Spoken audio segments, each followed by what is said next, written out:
হুলিয়ে গালাগাল করছে রে ভাই। কাদের গালাগাল করছে? তিনজনকে।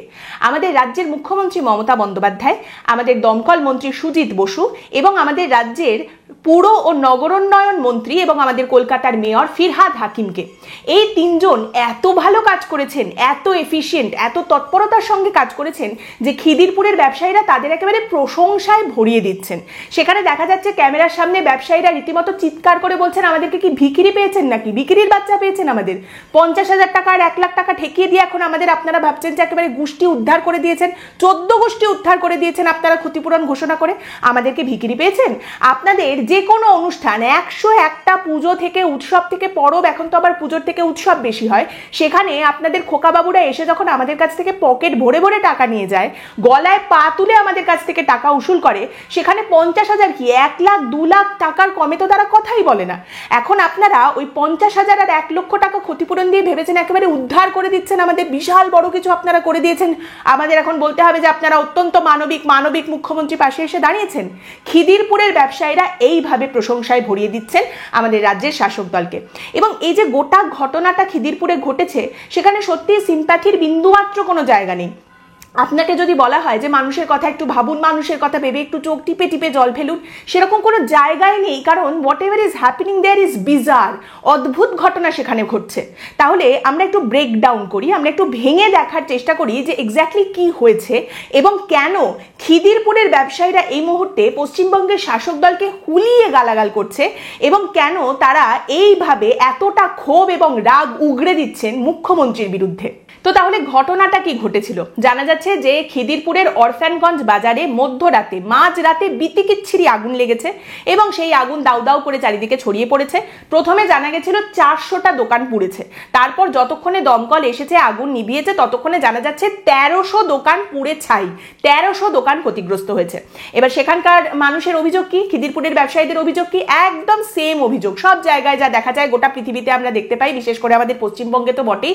পুলিশ দেরি করে তো পৌঁছায় বটেই, দমকল তার থেকেও বেশি দেরি করে পৌঁছায়। অতএব দমকল দেরি করে পৌঁছেছে এবং সেই কারণে আগুন আরো ছড়িয়েছে। স্থানীয় ব্যবসায়ীদের অভিযোগ, দমকল যদি আরেকটু তাড়াতাড়ি আসতো, আরো কটা কম দোকান পড়তো, আর একটু ক্ষয়ক্ষতি কম হতো। তারই সঙ্গে স্থানীয় ব্যবসায়ী একজন বলছেন যে আমরা তো থানাতেও ফোন করেছিলাম, থানা তো ফোনই ধরেনি।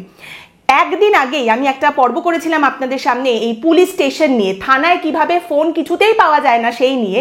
মানে থানায় ফোন করা হচ্ছে আপনার জীবনের সব থেকে বড় জুয়াটা। আপনি লটারিতে তাও পেয়ে যেতে পারেন টাকা পয়সা, লটারি লেগে যেতে পারে, কিন্তু থানায় ফোন লাগবে না। একদম সেই পরিস্থিতি হয়েছে খিদিরপুরের এই বাজারে।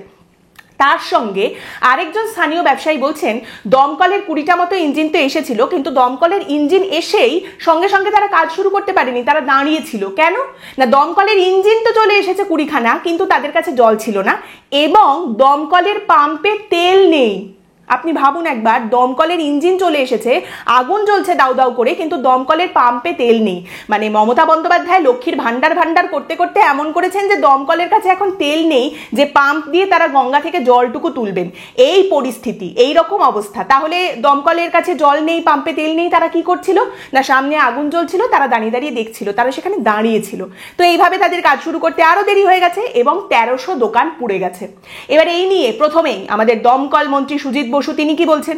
তিনি বলছেন দেখুন এইভাবে বলবেন না, না না এটা কিন্তু ঠিক নয়, এরকম ভাবে বলাটা একেবারেই ঠিক নয়। আমরা তো গেছি, কিন্তু যে কোনো জায়গা থেকে গাড়ি নিয়ে পৌঁছাতে একটু সময় তো লাগে, সেই জন্যই আমাদের সময় লেগেছে, কিন্তু আমরা পৌঁছে গেছি। নিজেদের জীবন বিপন্ন করে, জীবন নিয়ে ছিনিমিনি খেলে আমরা কিন্তু পৌঁছে গেছি।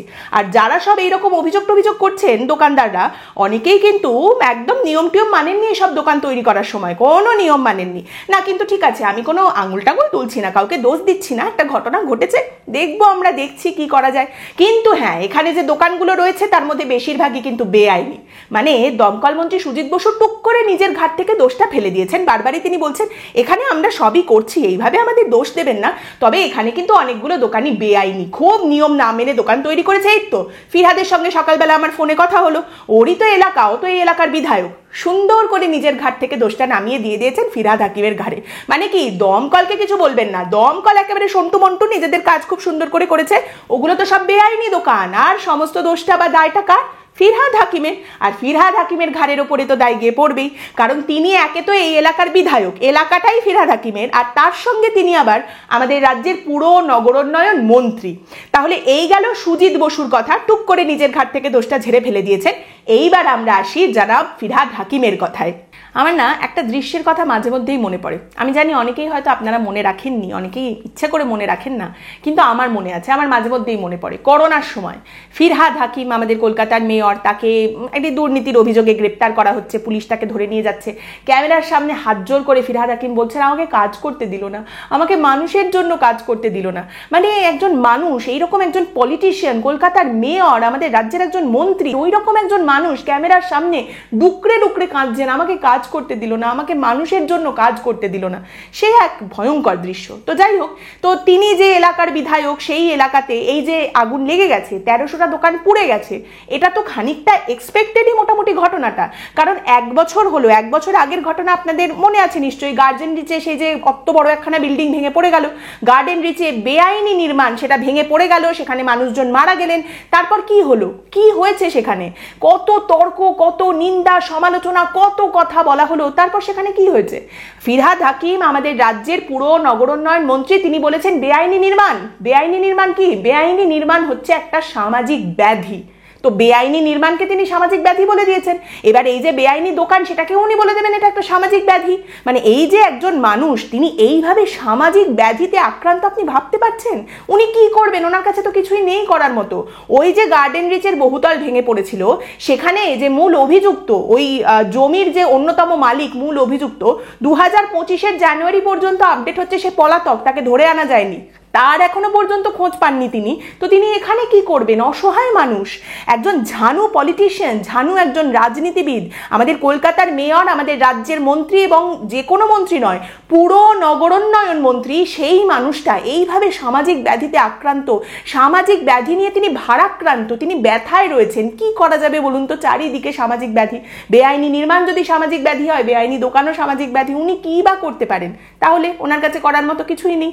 তাহলে ওনার কাছে যদি করার মতো কিছুই নেই, আমাদের তো সবার ওপরেই যেতে হবে। দমকল মন্ত্রী কাঁধ থেকে দায় ঝেড়ে ফেলে দিলেন।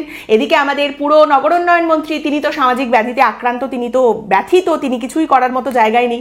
তাহলে আমাদের যেতে হবে সেই মানুষটার কাছে, সেই মানুষটি যিনি পশ্চিমবঙ্গকে আগলে রেখেছেন। আপনারা দেখেছেন না করোনার সময় ছবি, যে পশ্চিমবঙ্গকে কোলে নিয়ে উনি বসে রয়েছেন, কিংবা আমফানকে তিনি একেবারে এক হাত দিয়ে তাড়িয়ে দিচ্ছেন, পশ্চিমবঙ্গে ঢুকতে দিচ্ছেন না, পশ্চিমবঙ্গ থেকে বের করে দিচ্ছেন। তো সেই মানুষের কাছেই আমাদের যেতে হবে। পশ্চিমবঙ্গের এক এবং একমাত্র ত্রাতা মুখ্যমন্ত্রী মমতা বন্দ্যোপাধ্যায়ের কথাই আমাদের বলতে হবে। মমতা বন্দ্যোপাধ্যায় এবার এই এলাকায় দ্রুততার সঙ্গে পৌঁছে গেছেন। আমাদের রাজ্যে অনেক বড় বড় ঘটনা ঘটে যায়, লোকজন মুখ্যমন্ত্রীর সঙ্গে দেখা করার জন্য হেদিয়ে মরে যায়, কিন্তু মুখ্যমন্ত্রীর দেখা পাওয়া যায় না। এখানে দ্রুততার সঙ্গে মুখ্যমন্ত্রী অবশ্যই করে পৌঁছে গেছেন, খুব ভালো কথা। এবার আপনি দেখবেন যে বাংলা সিনেমায় হিরো থাকে না, হিরোর একটা বেশ স্লো মোশনে এন্ট্রি হচ্ছে, এবং এন্ট্রি করার পর হিরো আমি করে কথা বলে না, ফার্স্ট পার্সনে কথা বলে না, থার্ড পার্সনে কথা বলে।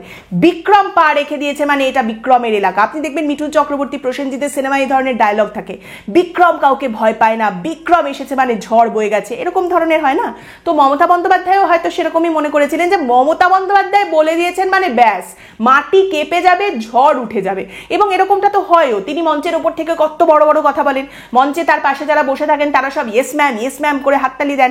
সামনে সমর্থকরা বসে রয়েছেন, দিদি লক্ষ্মীর ভান্ডার দিচ্ছেন, দিদি ভাতা দিচ্ছেন, দিদির জয় বলে তারাও বেশ চিৎকার করেন, হাততালি দেন। কিন্তু এখানে মুখ্যমন্ত্রী যাদের সঙ্গে কথা বলতে গেছেন খিদিরপুরে, তারা তো এক একজন ঝানু ব্যবসায়ী, তারা তো এই সমস্ত কথায় গলবেন না। এবং ব্যাপারটাও তাই, দিদি সেখানে গিয়ে বলতে শুরু করলেন তার প্রথম দিকের কথায় যে আরে তোমাদের তো এখানে ইল্লিগাল দোকান রয়েছে, বেআইনি দোকান তোমরা করেছো। এবং ওই ব্যবসায়ীরা যারা ছিলেন এইসব কথাগুলো শুনে তাদের উত্তরটা ছিল অনেকটা এরকম যে ইল্লিগাল মানে কি, বেআইনি দোকান মানে এটা কি? আপনি আজ জানলেন এগুলো বেআইনি দোকান ছিল? 14 বছর ধরে আপনি জানতে পারেননি যে বেআইনি দোকান ছিল? আমরা তো এত বছর ধরে এখানে বসে রয়েছি, আমরাও জানি ইল্লিগাল দোকান। আপনার বিধায়কের এলাকা, আপনার বিধায়ক জানতো না যে এগুলো ইল্লিগাল দোকান? সবাই সব জানতো। আগুন লাগার আগে কারুর টনক নড়েনি, কারুর কিচ্ছু যায় আসেনি যে এগুলো লিগাল না ইল্লিগাল। এখন আগুন লেগে গেছে, এত বড় ঘটনা ঘটে গেছে, 1300টা দোকান পড়ে গেছে, ক্ষতিপূরণের কথা বলতে হচ্ছে। এখন আপনি লিগাল ইল্লিগাল নিয়ে প্রশ্ন করছেন? হ্যাঁ। এবং তার সঙ্গে এই ব্যবসায়ীদের বক্তব্য হচ্ছে আমরা এখান থেকে কোথাও নড়বো না। আপনি বলছেন এখান থেকে সরে যেতে হবে টেম্পোরারিলি, তারপর আপনি এখানে সাইন্টিফিক বাজার করে দেবেন, সেখানে আমরা এসে আবার বসতে পারবো, ওসব বললে চলবে না। আমরা এখান থেকে এক পাও নড়বো না। আমি নিজেও জানি এটা ইল্লিগাল দোকান, কিন্তু আমি যদি এখান থেকে সরে যাই, আপনার সায়েন্টিফিক বাজারে আমারই জায়গায় কেউ আপনাকে আমার জায়গায় 2 টাকার জায়গায় 4 টাকা দিয়ে বসে পড়বে, সেটা তো হবে না। সে এসে দখল করে নেবে এই জায়গাটা। আপনার দলের লোকজনকে আমি তোলা দিয়েছি, আপনার দলের লোকজনকে আমি চাঁদা দিয়েছি, সমস্ত পুজো পার্বণে আমার পকেট ফাঁকা করে নিয়ে গেছেন। এখন এই ইল্লিগাল জায়গা আমিও জানি, কিন্তু সেই ইল্লিগাল জায়গায় বসার জন্য আমি তো এতদিন ধরে এই সমস্ত কিছু করেছি। তাহলে এই জায়গা আমি ছাড়বো কেন? আমার জায়গায় অন্য কেউ এসে 2 টাকার জায়গায় 4 টাকা দিয়ে এই জায়গাটা দখল করে বসে পড়বে, তখন আমি কোথায় যাব? তাদের পরিষ্কার বক্তব্য, আমরা এখান থেকে কোথাও উঠবো না। এবং তারপর এই ব্যবসায়ীদের সঙ্গে খিদিরপুরে মমতা বন্দ্যোপাধ্যায়ের যে কথোপকথন বা যেটুকু যা কথা শোনা গেছে, সেটা আরো বিজার, আলাদাই লেভেলে চলে যাচ্ছে। এবং সেরকমই একটা কথোপকথন আমি আপনাদের পড়ে শোনাচ্ছি, সংবাদ মাধ্যমে প্রকাশিত হয়েছে। সেখানে একজন ব্যক্তি বলছেন, যাদের দোকান পুড়ে গিয়েছে তাদের 6 মাস সংসারটা চলবে কিভাবে? মুখ্যমন্ত্রী বলছেন, তুমি অস্থায়ী দোকান করেছো তো। ব্যক্তি বলছেন, কে?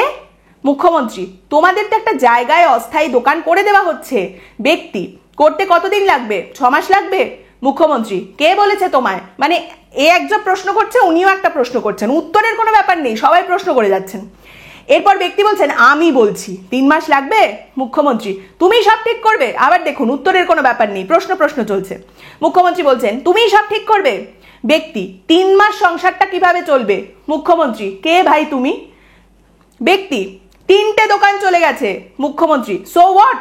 তোমার দোকানে যে আগুন লেগেছে সেটা নিয়ে তো আমরা সহানুভূতিশীল। ব্যক্তি, হ্যাঁ সহানুভূতিশীল, একটা জায়গায় আগুন লেগেছে এবং সেখানে পুড়ে গেছে দোকান, মুখ্যমন্ত্রী দাঁড়িয়ে বলছেন আমরা তো সহানুভূতিশীল। মানে ক্ষতিপূরণ দিতে দিতে এমন অভ্যেস হয়ে গেছে যে এখন মুখ্যমন্ত্রী বলছেন সো হোয়াট, আমরা তো ক্ষতিপূরণ দিচ্ছি, আমরা তো সহানুভূতিশীল। এবং সেই ক্ষতিপূরণ কত? 50,000, 1 লাখ টাকা। ওখানকার দোকানদাররা বলছেন, আমাদের ভিখিরি পেয়েছেন, আমি আপনাকে 60,000 টাকা দিচ্ছি, আপনি এটা নিশ্চিত করুন যে আমাকে এখান থেকে 1 পাও নড়তে হবে না। আপনি ভাবুন তাহলে, বুঝতে পারছেন? এই হচ্ছে অবস্থা। 4 তলা মল পুরোটাই ইল্লিগাল, পুরোটাই বেআইনি, যে পারছে ইল্লিগাল কাজ করে যাচ্ছে। এবং তারপর এরা একে অপরকে ঠুকছে এইটা জানার জন্য যে কে বেশি ইল্লিগাল। দেখুন, ইল্লিগাল ইজ ইল্লিগাল, বেআইনি মানে বেআইনি, সেখানে মানবিক দানবিক এসবের কোনো ব্যাপার নেই। আমরা এতদিনে জানি যে একটা ইল্লিগাল বস্তি, সেখানে মানুষজন বসবাস করছেন ঘিঞ্জিভাবে, সেখানে আগুন লাগবেই। এইভাবে বেআইনি দোকান তৈরি হয়েছে পরপর, সেখানে আগুন লাগবেই। এগুলো আমরা জানি, এগুলো কোনোটাই না জানা কথা নয়, এগুলো প্রত্যেকটাই হয় আমরা জানি। এবং প্রত্যেকটাই হওয়ার পরে প্রশাসনের তরফ থেকে সামনে এসে বলা হয় আমরা এটা দেখবো, আমরা ওটা দেখবো, আমরা এটা করবো, আমরা ওটা করবো, তারপর কিছুই আলটিমেটলি হয় না। আমাদের না সেই কারণেই এই প্রশ্নগুলো করা থেকে বিরত থাকতে হবে। একটা ইল্লিগাল দোকান, সেখানে কেন আগুন লাগলো? ইল্লিগাল একটা রেস্টুরেন্ট, সেখানে কেন সিলিন্ডার ফেটে গেল? এই সমস্ত প্রশ্নগুলো করার কোনো মানেই হয় না। ইল্লিগাল মানেই সেখানে কিছু না কিছু একটা হবেই, আমরা জানি। এবং সেখানে কি করার আছে? প্রশাসনের কিচ্ছু করার নেই। দমকল মন্ত্রী এসেছেন, নিজের খেয়ালে আছেন, নিজের দায় ঝেড়ে ফেলছেন তিনি, ঘাট থেকে দোষ ঝেড়ে ফেলছেন তিনি। ওদিকে আমাদের পুরো নগরোন্নয়ন মন্ত্রী, কলকাতার মেয়র ফিরহাদ হাকিম, তিনিই বা কি করতে পারেন? তার এলাকায় প্রত্যেক বছরে অন্তত একটা করে এরকম মেজর ক্রাইসিস, এরকম বড় একটা ঘটনা ঘটে। কখনো তার এলাকায় বিল্ডিং ভেঙে পড়ে 13 জন মারা যান, কখনো তার এলাকায় এইভাবে আগুন লেগে 1300টা দোকান পুড়ে যায়। তিনি কি করতে পেরেছেন? তার কোনো বিকার আছে? আপনি কোনো রকম কোনো অন্য কিছু দেখতে পান, কোনো পরিবর্তন দেখতে পান? আর মুখ্যমন্ত্রী সবার মাথার উপরে রয়েছেন, তিনিই বা কি করবেন? একটা ঘটনা ঘটবে, তিনি আসবেন, কিছু কথা বলবেন, ক্ষতিপূরণ ঘোষণা করবেন, চলে যাবেন, ব্যাস এভাবেই চলবে। The entire system is broken. এখানে কারুর আর কিচ্ছু আলাদা করে বলার নেই। আজকের পর্ব এখানেই শেষ করছি। আপনাদের মতামত অবশ্যই জানাবেন। পরের দিন দেখা হবে অন্য একটি বিষয় নিয়ে আলোচনায়। ভালো থাকবেন।